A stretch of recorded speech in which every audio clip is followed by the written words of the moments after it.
sobat-sobat Juventini. Nah, untuk kali ini kita akan membahas tentang Piala Dunia antar klub ya. Dan juga kira-kira siapa nih pelatih yang akan melatih saat Piala Dunia antar klub nih? Apakah masih Tudor atau yang lain? Nah, balik lagi bareng aku Amel dan juga tentunya aku tidak sendirian karena sekarang aku bersama dengan dua narasumber kece kita yaitu ada Mas Jeki dan juga Mas Ali. Halo semua. Hai, halo, gue Jeki, seperti biasa.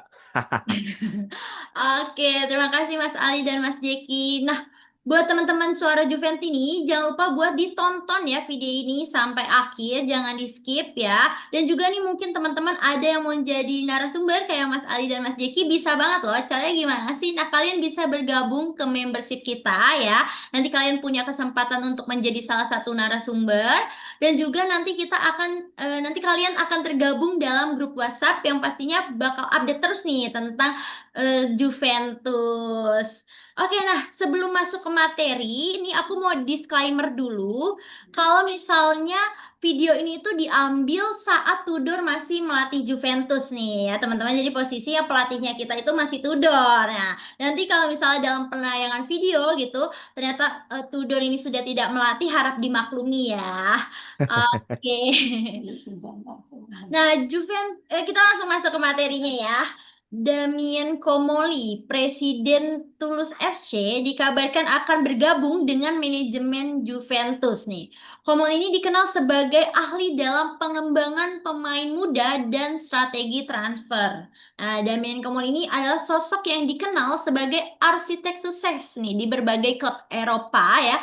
Kini dikabarkan menjadi kandidat kuat nih untuk posisi CEO Juventus ya. Kalau kita lihat dengan rekam jejak yang mencakup penemuan talenta muda ya dan pendekatannya itu dia berbasis data, Komoli telah meninggalkan jejak signifikan nih di klub seperti Arsenal, Tottenham Hotspur, Liverpool, dan Toulouse FC. Nah, di Toulouse ini misalnya ia tuh berhasil membawa klub ya meraih Coupe de France pertama mereka dan promosi ke Liga Prancis ya. Semuanya itu dengan anggaran yang terbatas dan strategi rekrutmen cerdas. Nah, pendekatan inovatifnya ini dalam manajemen klub telah menarik perhatian banyak pihak, termasuk Juventus yang tengah mencari arah baru dalam manajemen mereka.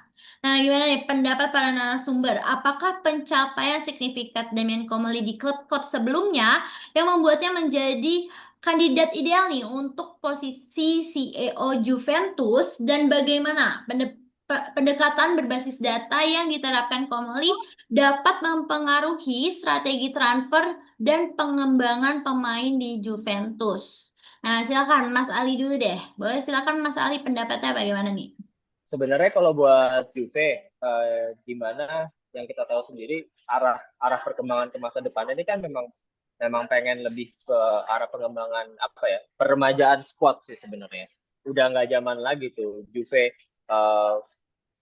kayak zaman zamannya dulu beli pemain tua untuk cuma 1 2 musim itu kan memang udah nggak zamannya lagi. Nah, munculnya nama Komoli ini buat gua merupakan sesuatu yang harus di apa ya agak-agak disyukuri kali karena kan sebenarnya Komolo ini kalau sebagai CEO Juve dia kan nggak hanya akan menangani first team juga kan dia juga akan menangani Juventus yang Women, Primavera sampai next gen kalau memang basis dia adalah pemanfaatan pemain muda yang berdasarkan data itu bisa diterapkan secara menyeluruh ke klub sebesar Juve dan itu jalan, itu bakal bagus banget buat long term ya, buat long term Juve. Karena ya dengan sistem ya apa ya, sistem berdasarkan data seperti itu, kalau itu udah jalan itu bakal bikin apa ya, bikin sistem sendiri yang dimana Juve nantinya akan bisa mempunyai stok pemain muda potensial yang bagus. Ini kan sebenarnya yang juga salah satu hal yang kurang dari Juve kan kita nggak punya pemain.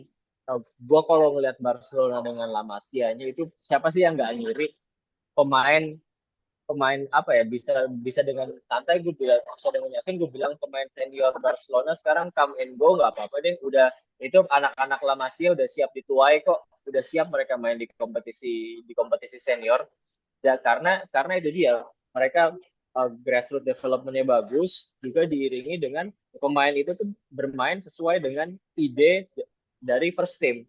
Kalau itu dia karena sistemnya udah jalan top to bottom. Juve itu masih kurang banget di situ. Jadi kita memang bisa ngelihat pemain akademi Juve kan nggak ada. Siapa kalau sekarang pemain akademi Juve yang bisa langsung perform di first team? Kenan Yildiz doang paling satu. Itu pun juga sebenarnya kan Kenan Yildiz nggak di Juve dari lama. Dia kan dari Bayern kan, dibeli Primavera baru naik. Jadi kalau kalau memang Daniel Komol ini Halo, Dik. dengan tipe dia apa dengan tipe dia football berdasarkan data, wah harus disambut baik. Itu aja dari gue. Oke, terima kasih Mas Ali. Kalau untuk berbasis data berarti ini emang oke banget ya. Dan juga untuk berarti regenerasi pemain juga ya dari Juve ya. Iya betul. Oke, kalau misalnya Mas Jeki nih, apakah ada pendapat lain atau tambahan? Silahkan Mas Jeki. Gue senang ya Juventus mempekerjakan orang yang memang pekerjaannya sesuai, yaitu adalah klub sepak bola, lu ngerekrut leader pemimpin yang memang sudah bekerja di sepak bola.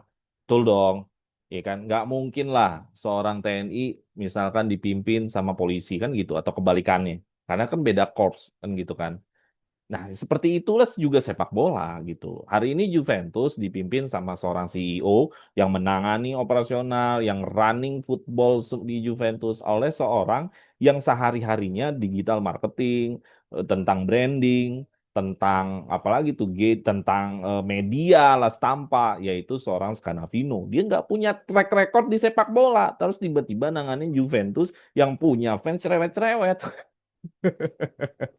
Gitu loh, nggak mungkin gitu loh, ya kan?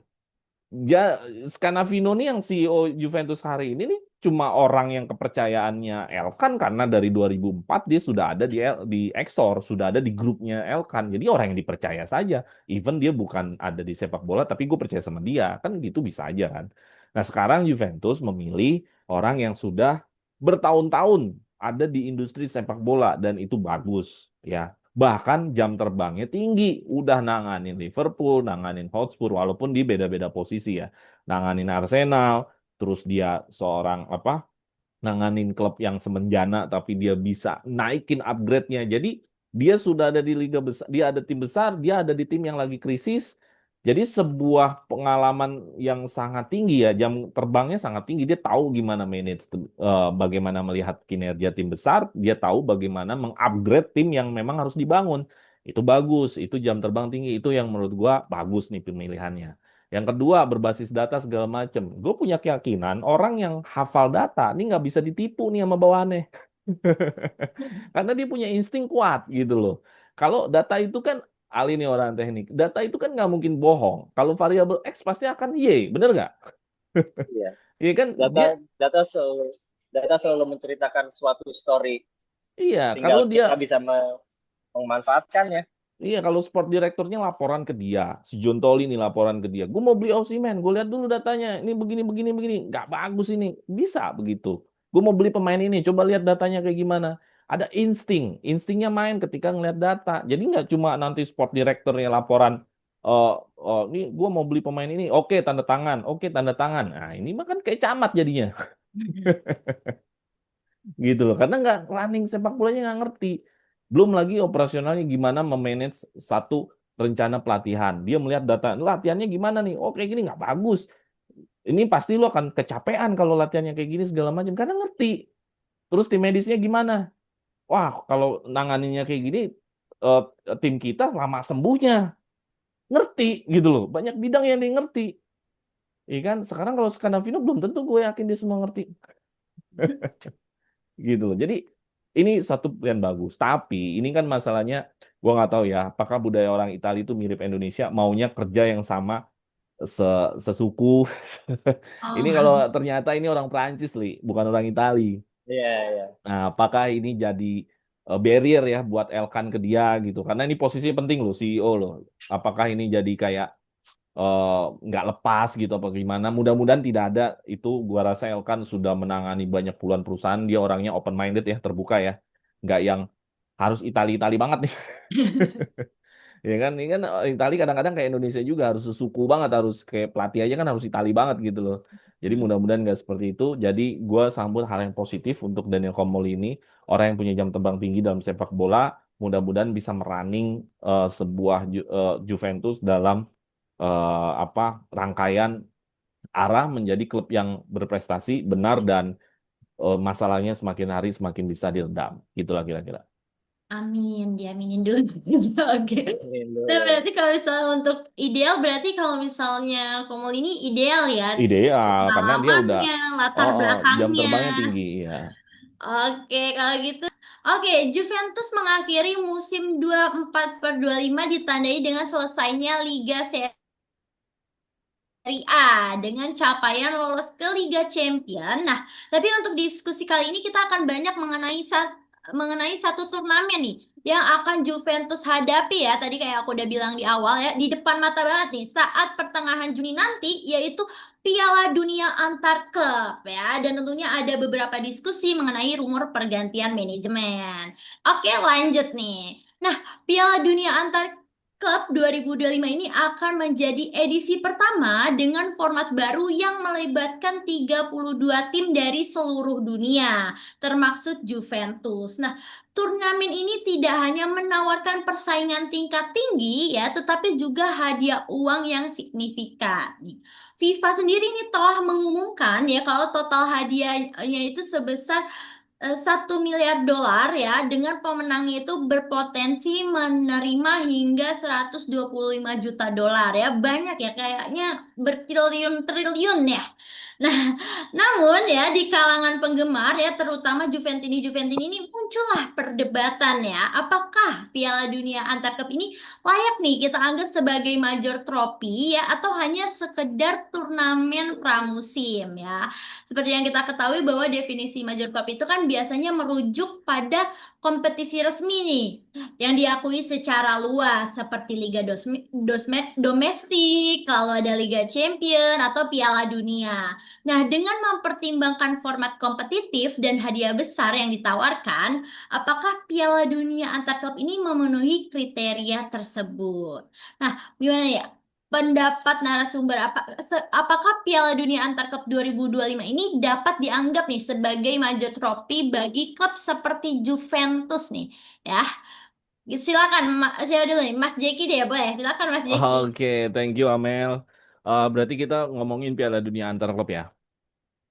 Nah, oke, Piala Dunia antar klub ini adalah sebuah ide FIFA yang baru aja turnamen ini diciptakan. Katanya sih bakal 4 tahun sekali, mirip-mirip kayak turnamen aslinya yang sifatnya negara-negara. Jadi ini sebuah apa ya, sebuah satu manfaat atau suatu momentum yang harusnya Juve manfaatkan ini. Jadi menyambung tentang pertanyaan Amel tadi, apakah ini adalah satu momen yang bisa dibilang major trophy? Iya, ya gue jelaskan iya. Kenapa? Pertama, yang kesini kan bukan tim yang undangan gitu, bukan tim ya sebenarnya undangan, cuman undangan dari rata-rata mereka sudah juara Liga Champion. Kalau kalau di Eropanya adalah orang yang atau klub yang sudah bermusim-musim di Liga Champion, dia punya coefficient yang bagus. Jadi kayak Chelsea, kayak Inter, kayak Real Madrid, kayak Bayern, kayak siapa lagi? Yang Eropa-Eropanya Benfica. Jadi mereka hadir di kompetisi ini perekrutannya akibat mereka eksis di Liga Champions dan Juventus kan memang eksis di Liga Champions sebelum 2 musim atau 3 musim ini memang eksis, tabungannya cukup baik akhirnya bisa ada di turnamen ini. Jadi ini adalah major trophy. Pertama itu perekrutan dari klub-klubnya adalah memang klub juara, klub yang memang eksis di liga tertinggi di regionalnya masing-masing. Terus yang kedua, ini wajar banget bisa bilang major trophy karena hadiahnya gila banget. Hadiahnya sekitar 125 juta dolar. Itu kalau ditriliunkan berapa? Ini hadiahnya sudah mirip-mirip dengan UCL. Ini sudah di atas liga. Jadi secara faktor faktor perekrutan klub-klub yang bertanding juga adalah para juara. Terus juga hadiahnya juga cukup besar dan sekarang gini lah. Kalau misalkan Juve nggak mau serius di sini, gue kok ngerasa kayak kok lu belagu amat katanya lu lagi masalah duit, kok ngelihat turnamen ini kayak sebelah mata. Gimana sih? Secara mental gimana ya? Lu katanya kesulitan duit, terus ada turnamen yang ngasih lu duit gede, tapi lu nggak seriusin. Jadi bertolak belakang gitu, jadi rancu. Kalau lu permasalahan duit, ya ketika lu ada turnamen yang bisa ngasih duit lu gede, ya lu kerjakan dengan sesungguh-sungguhnya. Kalau perlu, nih 1 sampai 10 Juni bakal ada Mercato, lu pakai Mercato itu dengan sebaik-baiknya supaya lu bisa eksis di kompetisi ini, syukur-syukur sampai juara. Lah kalau sampai juara kan 125 juta dolar. Iya kan? Itu yang kedua. Yang ketiga, tim yang bisa sampai ke final itu melewati jenjang. Ada grup, ada fase quarter final, ada suatu... Ya inilah Major Trophy gitu loh. Kenapa Major Trophy itu? Karena melewati rangkaian fase yang banyak sekali. Kayak UCL waktu era kemarin, atau UCL sekarang. Kayak Coppa Italia yang ada beberapa fase. Kayak apa namanya? Kayak liga yang udah jelas 38 partai, fasenya banyak gitu loh. Berbeda ya kayak Super Copa. Super Copa nggak melalui fase, bahkan Super Copa yang sebelumnya aja nggak ada 4 tim. Langsung aja udah pemenang liga sama pemenang Copa. Duel, nggak ada fase apa-apa. That's why sulit disebut Super Copa Italia adalah sebuah fase dari Major Trophy. Ini fasenya banyak. Makan waktu, sebulan kalau nggak salah ya, bisa sampai final ya, Lia. Ya, Gitu betul. loh. Dan kita melawan dari regional yang sangat asing. Al Ahli Asia, Al Wydad Afrika, satu lagi City, nggak asing sih, orang udah kalah juga kan. Jadi yang asing Al Wydad sama Al Ahli, yang dari Asia sama yang dari Afrika. Jadi kebayang bahwa ini nggak bisa dibilang bukan major trophy, justru Juve manfaatkan momentum ini karena turnamen ini nggak bakal datang lagi. Apakah Juventus di turnamen selanjutnya, oh, di Piala Dunia antar klub next yang kedua, edisi kedua, Juve akan diundang? Belum tentu loh. Makanya lu manfaatkan sebaik-baiknya. Mumpung lu lagi orang susah, harusnya lu manfaatkan ini turnamen gitu loh Mel. Ada 3 Oh, tadi yang menyebabkan gua ya, fase ada tiga itu. poin nih dari Mas Mm-mm. Jeki. Tapi setuju ya, soalnya kan Juve lagi kesulitan duit, harusnya nggak boleh sombong. Iya Apa, dong. udah diundang pertama kali harusnya ini terima aja gitu ya. Oke, kalau dari Mas Ali gimana nih Mas pendapat ya? Silakan Mas Ali. Iya memang more or less sepakat sama yang dibilang Bang Jeki sih. Ya memang klub ini sorry Piala Dunia antar klub ini masuknya juga nggak apa ya nggak ada syarat tertentu yang mana itu dia tadi Juve sudah memenuhi syarat tersebut karena tabungan koefisien dia di laga-laga di Eropa itu memenuhi. Eh, dan juga pastinya dari segi apa ya dari segi branding image sendiri ini bakal jadi hal yang bagus buat Juve. Kita kita berkesempatan melihat Juve berkompetisi di suatu Piala Dunia antar klub edisi pertama bareng-bareng sama tim lain yang memang notabene adalah juara Champions League di 4 musim terakhir dan juga tim-tim yang lolos berdasarkan koefisien. Ini ini harus diseriusin menurut gue karena ya balik lagi belum tentu loh Piala Dunia antara klub 4 tahun lagi Juve masih bisa masuk kita nggak tahu performance Juve yang sekarang lagi kayak gini itu nanti di Eropa kedepannya akan seperti apa apakah cukup nah, walaupun nggak juara apakah cukup koefisiennya untuk membawa Juve kembali diikut sertakan di turnamen Piala Dunia antar klub ini kesempatan satu kesempatan yang nggak boleh dilewatkan oleh Juve dan satu lagi bener tadi dibilang Bang Jeki hadiahnya tuh gede jadi ya memang harus diseriusin mungkin mungkin fans-fans yang melihat kalau gue mau coba memahami alur pikir mereka fans-fans yang melihat Piala Dunia antara klub ini sebagai turnamen pre-season ya mereka jatuhnya memang tidak siap dengan disrupsi di industri sepak bola ya mau apa kan makin kesini sepak bola itu udah jadi industri ya jadi uh, lebih mengikuti demand orang di mana orang-orang pengen lebih banyak pertandingan seru lebih banyak pemain-pemain jago yang lahir muncul dan bisa membuat apa ya aksi yang mereka harapkan ya salah satu quote unquote inovasi dari FIFA ya memang ini diadakanlah Piala Dunia antar klub. Nah, jadi memang jatuhnya tim-tim yang ikut pun mau nggak mau harus menyesuaikan diri. Jadi mereka harus mempersiapkan squad mereka sebaik mungkin. Mereka harus mempersiapkan uh, apa ya roster pemain mereka. Mereka harus mempersiapkan squadnya apa ya harus kuat dengan rentetan pertandingan ekstra di waktu-waktu yang dulunya ini sebenarnya kan pre-season Terus kan diisi oleh turnamen yang serius ini loh, turnamen serius yang itu tuh tim-tim juara gitu. Jadi ya kalau nggak diseriusin ya memang bakal berdampak sama image klub itu sendiri. Balik lagi karena kita nggak tahu kan 4 tahun ke depan apakah Juve masih mampu untuk available ikut Piala Dunia antar klub ini atau enggak. Gitu. Oke, terima kasih Mas Aldi. Ya, kira kita juga bakal tahu ya kondisinya Juve 4 tahun ke depan. Semoga sih semakin maju ya klubnya. Kita Iya, menang semuanya, kita sabet penghargaan-penghargaan Liga Champions. Nah, kalau kita lihat nih, apakah turnamen ini nih bisa mengangkat kembali nih nama Juventus secara global nih Mas? Atau justru bisa mempermalukan mereka nih kalau gatot atau gagal total? Nah, gimana nih Mas Ali? Kalau tadi kan ngomongin dari segi kesempatan, terus juga maju trofi. Nah, kalau misalnya kita sendiri bisa nggak sih ngangkat nama Juventus dan kira-kira bakal mempermalukan Juventus atau malah bagaimana? Silakan, Mas. kalau dari segi branding Juventus secara global, oh ini pasti sejalan dengan tujuan dengan tujuan bos-bosnya Juve. Kan sebenarnya kalau kita tarik agak jauh ke belakang, ke penggantian logo Juve dari yang bentuknya perisai ke angka J itu yang kayak dipakai Bang Jeki itu kan juga sebenarnya kan agar ditujukan agar Juve itu tidak hanya menjadi brand bola tapi juga brand global. Jadi ketika lo ngelihat logo J, oh orang-orang tuh mikirnya ke Juve. Nah, dengan semangat yang sama dipadukan dengan Piala Dunia antar klub ini diharapkan memang bisa memboosting branding Juve secara global untuk jadi lebih kuat lagi. Nah, kalau perkara uh, misalnya nanti Piala Dunia gagal mempermalukan nama Juve, gue rasa sih enggak. Bisa ikut turnamen dengan label Piala Dunia. Oh, misalnya kita bilang Piala Dunia yang negara deh. Sebuah timnas Indonesia aja udah bermimpi beratus puluhan tahun pengen ikut Piala Dunia tapi nggak kesampaian. Misalnya pada akhirnya kesampaian ikut Piala Dunia tapi tidak berprestasi, apakah memalukan? Enggak, itu udah masuk Piala Dunia loh. Sama nih, Juve juga kayak gitu. Masuk ini udah masuk Piala Dunia antar klub loh. Apakah kalau misalnya nanti gagal, apakah jadi memalukan? Oh ya enggak, karena masuk situ aja kan ya itu tadi balik.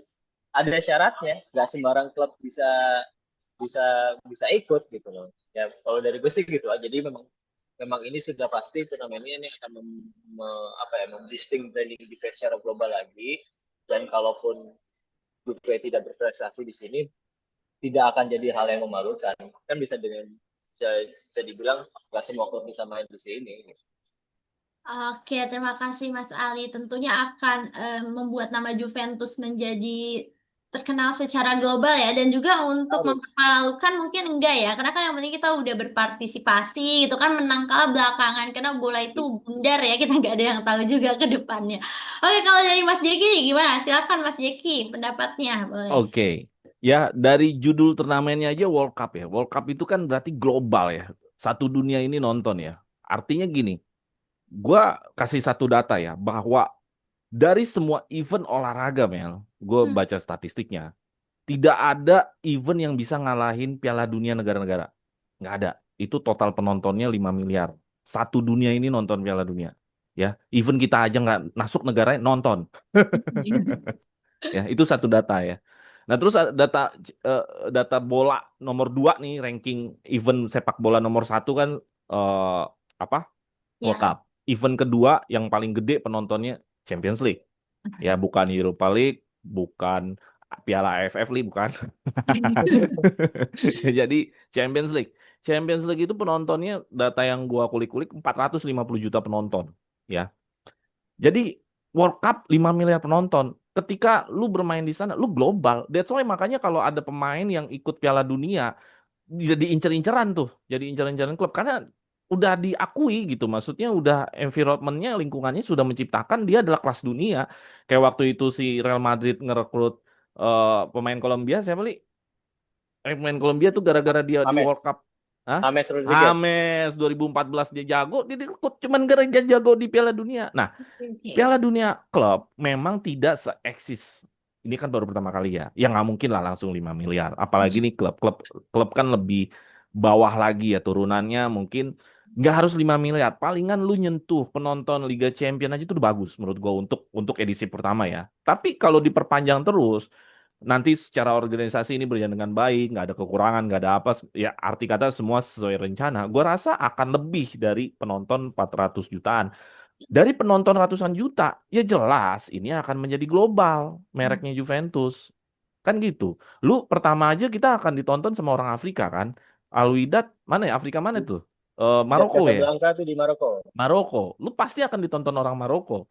Ya, mungkin yang tadinya nggak suka Juventus gara-gara nanti kita kalahin Al Wydad jadi suka. Kepede banget gua gitu kan. Nah, nanti lu lawan Al Ahly dari Saudi. City ya udah biasa lah kita. Nah, itu itu bakal naik terus kan ketika kita lolos kita akan menghadapi dari Amerika Latin. Lolos lagi kita mungkin akan menghadapi akhirnya kita menjadi global karena audiensnya ini kan yang ditonton kan satu dunia, audiensnya satu dunia. Jadi pasti ini akan global. Apakah gagal total? Ya gagal total ketika lo tidak mempersiapkan dengan baik. Contoh, ketika lo kalah di Al Wydad, dikalah lo di Al Ahly. Kalau kalahnya 1-0, 2-1 oke lah. Tapi kalau kalah lo 5-0, 6-0, gua rasa itu dipermalukan juga. Gua rasa akan ada suatu premis-premis ngapain ke Piala Dunia kalau cuma dibantai. Lu udah jadi badut Eropa masih jadi badut Piala Dunia? Aduh. Iya kan? Gitu ya. Jadi semua kegagalan itu terjadi kalau lu tidak ada persiapan. Sebenarnya sih itu aja. Selama lu ada persiapan, gua rasa Juve masih punya unggulan lah melawan Al Wydad. Ya gue nggak tahu ya kekuatan Al Wydad Al Ahly. Tapi ngelawan City aja, City-nya Mota ya, bukan City-nya Tudor. Ya kita aja masih menang kok. Ya itu memang City-nya lagi low waktu itu. Masih menang kok gitu loh. Tapi nggak ya City juga lagi melakukan persiapan juga sih. Ini agak ngeri-ngeri juga nih kalau nanti pakai Tiani nih. Kalau Tiani udah main nih. Mau beli Mau Tiani jadi ke kan situ dia. ya? Hah? Iya, iya. Iya, udah mau dibeli ya. Iya gitu. Jadi Mel, ini udah pasti global karena audiensnya gede. Ya, kalau mengacu sama data Piala Dunia Negara itu 5 miliar. Event olahraga yang tidak pernah bisa dikalahkan itu World Cup. World Cup Piala Dunia. Tapi ini kita edisi pertama. Tentu nggak bakal lah kayak World Cup. Ya untuk bisa nyentuh ratusan juta kayak Champions League itu aja udah bagus gitu untuk edisi pertama. Menurut gue ini pasti membawa global. Jadi sayang kalau Juve tidak memanfaatkan turnamen ini. Oke, terima kasih Mas Jeki. Dan berarti Juve harus memanfaatkan ya turnamen ini dan tentunya harus persiapan dulu biar tidak memalukan nantinya ya. Oke, tadi kita udah bahas tentang Piala Dunia antar klub. Nah, sekarang kita beralih nih, kita move on bahas tentang pelatih ya. Seperti yang kita ketahui, setelah menggantikan Thiago Motta pada Maret 2025, Igor Tudor berhasil membawa Juventus finish di posisi keempat Serie A dan lolos ke Liga Champions. Nah, baru-baru ini agennya ini mengkonfirmasi nih bahwa Tudor akan tetap memimpin tim di Piala Dunia antar klub. Nah, gimana nih tanggapan para narasumber nih masih nyambung yang tadi ya, berarti Piala Dunia antar klub. Apakah keputusan mempertahankan Tudor untuk turnamen ini tuh merupakan langkah strategis yang tepat nih bagi Juventus? Ya, silakan Mas Ali dulu deh. Silakan Mas Ali. Tadi udah Mas Ali ya. Ya udah Mas Jeki, sorry Mas Jeki. Oke, ganti-gantian ya. Apakah ini keputusan yang tepat untuk mempertahankan Tudor? Jadi gini, Juventus harus punya ketegasan di minggu ini. Lu mau pekan pelatih baru atau tetap Tudor? Lu nggak bisa keluar dari bulan Mei ini, ya kan? Ya minggu ini kan akhirnya bulan Mei, eh, minggu depan awal bulan Juni. Lu kalau mau benar-benar mau ganti pelatih minggu ini, gitu. Kalau lu nggak yakin bisa ganti pelatih, udah pakai Tudor, pastiin pasti Tudor buat di World Cup. Karena kalau lu lu bimbang, nanti keseimbangan tim juga akhirnya bimbang semua kan, gitu. Apalagi kalau udah masuk awal Juni, lu ganti pelatih itu gila maksud gua. Udah Tudor kalau emang Juve mau Conte, pastikan lu dapetin sekarang. Kalau enggak ya udah pending aja dulu sampai Piala Dunia antar klub. Tapi kalau lo nggak dapetin minggu ini, ya udah pastiin juga Tudor di Piala Dunia antar klub. Tapi berita terakhir sih kayaknya Juventus sudah memastikan itu, ada ketegasan bahwa kita oke nih sama Tudor di Piala Dunia antar klub. Kalau memang berita yang terakhir begitu ya, kalau memang begitu ya sudah itu bagus. Yang kedua, memastikan Tudor ada di Piala Dunia. Yang kedua adalah mensupport Tudor untuk bisa benar-benar ada di Piala Dunia antar klub gitu loh. Jadi jangan lu ke medan perang bawa senjata apa adanya kalau bisa semaksimal mungkin dari kan dibukanya satu Mercato tanggal 1 sampai tanggal 10 itu kan untuk lu memperbaiki kekuatan lu. Kalau semuanya hanya berbicara pramusim, ngapain dibuka ada opening Mercato? Ya biasa aja udah. Ya kan gunanya Mercato kan itu untuk memperbaiki kekuatan. Ya lu manfaatin lah gitu loh. Ya entah itu kontrak-kontrak yang harus di loan, yang diperpanjang kayak Konsesau atau kayak RKM, ya lu manfaatin semuanya gitu loh. Atau kalau perlu me, apa ada orang yang menahan ya artinya lu memanfaatkan si intinya mempersiapkan memanfaatkan untuk range waktu antara 1 sama 10. Jadi menurut gua apakah tetap Tudor? Ya harus tetap Tudor. Kalau misalkan sampai minggu ini nggak jelas nih Conte mau datang atau nggak, harus tetap Tudor supaya confirm untuk ikut ke Piala Dunia antar klub gitu. Gitu memang. Oke, terima kasih Mas Jeki. Pokoknya harus minggu ini nih harus ada nih pelatih yang udah fix ya. Jangan labil-labil mulu nih. Ini aja udah akhir bulan Mei loh teman-teman. Nah, Iya. dan kalau misalnya memang belum ada atau masih labil, mending Tudor aja udah ya, yang pasti-pasti aja. Iya, udah gitu aja. Nah, gimana kalau dari Mas Ali nih pendapatnya? Mungkin ada pendapat lain atau bagaimana? Silakan Mas. Memang sedikit banyak setuju sama yang apa yang dibilang Jack ya, karena ya itu tadi perihal pelatih Juve ini ya masalah utamanya adalah timing. Kalau dari masalah squad atau strategi, kebiasaan sebuah nggak terlalu khawatir karena siapapun itu sebenarnya Tudor sama Conte itu pola mainnya agak-agak mirip, jadi tinggal klik sedikit aja. Nah, tapi kan tetap aja ya kepemimpinan itu kan harus dipastikan ya. Nah, di Juve masalah utamanya adalah timing karena itu dia kita dalam waktu sebulan sudah akan pertandingan pertama 19 Juni kalau nggak salah. Kalau 19 Juni sudah pertandingan pertama, setidaknya persiapan tim kan harus seminggu sebelumnya. Tanggal 12, tanggal 10. Dari Nah, tanggal itu 2 dia udah ketika latihan nih infonya. tanggal 2 udah latihan kan. Nah, itu dia. Wajarnya mah dari tanggal 2 tuh udah tahu nih nakoda siapa nih. Maka itu dia kalau sampai minggu ini tidak ada kepastian ya buat gue bener sih. Lanjut aja Tudor. Jadikan ini kayak apa ya? Kayak semacam last dance-nya Tudor. Karena dia ya yang udah tahu fondasinya sekarang, dan kalau sampai awal Juni itu tidak ada info tentang Conte, kalau nantinya jadi Conte akan sangat beresiko karena uh, waktu adaptasinya akan sangat sedikit gitu. Jadi ya ya kalau ditanya gue setuju Tudor lanjut untuk Piala Dunia antar klub ya buat gue sih setuju aja gitu loh selama Conte-nya masih belum jelas kan. Nah, dan ini juga harapannya juga nakodanya masih Tudor, dan pada awal Juni begitu Mercato dibuka, Juve juga harus sudah bisa langsung ngegas untuk apa ya mengamankan lah enggaknya squad-squad yang dibuka, apa pemain-pemain yang dibutuhkan oleh squad jangka jangka pendeknya untuk berlaga di Club World Ya Cup. Ini kayak Madrid persiapan. kan dia persiapannya bener tuh. Dia langsung Iya habis betul, Liga langsung langsung ngambil Sabi, Sabi, ini langsung Mercato dia si langsung Nikopas Mercato. diambil segala macem. Jadi emang langsung ngebut. Tren Iya, tren aja udah dealnya udah dari sebelum musim Iya. selesai malah kan. Nah, iya nggak bisa main-main nih persiapan Piala Dunia antar klub. Edisi pertama, mau setengah-setengah di edisi pertama masuk masuk catatan sejarah ini kan. Iya, masalahnya kita belum tahu edisi kedua ikut lagi apa enggak. Ya itu dia harus harus dimaksimalkan makanya. Gitu. Oke, terima kasih Mas Ali. Benar, jangan sampai kapalnya oleng karena nakodanya juga nggak jelas ini ya, nggak ada Iya. yang bisa ngarahin. Dan tentunya kalau misalnya pelatih digantinya mepet-mepet juga belum tentu bisa adaptasi cepet ya. Oke, terima kasih teman-teman Suara Juventini yang sudah menonton. Ya itu tadi pembahasan kita pasti ya seru banget. Teman-teman boleh juga nih mengeluarkan pendapatnya di komentar ya. Dan saatnya aku, Amel dan juga narasumber kita Mas Ali dan Mas Jeki pamit undur diri. Jangan lupa untuk like, komen, dan subscribe juga. Lalu share ke teman Juventini yang lainnya. Kita tutup dengan Pino alla fine. Forza Forza Juve! Juve!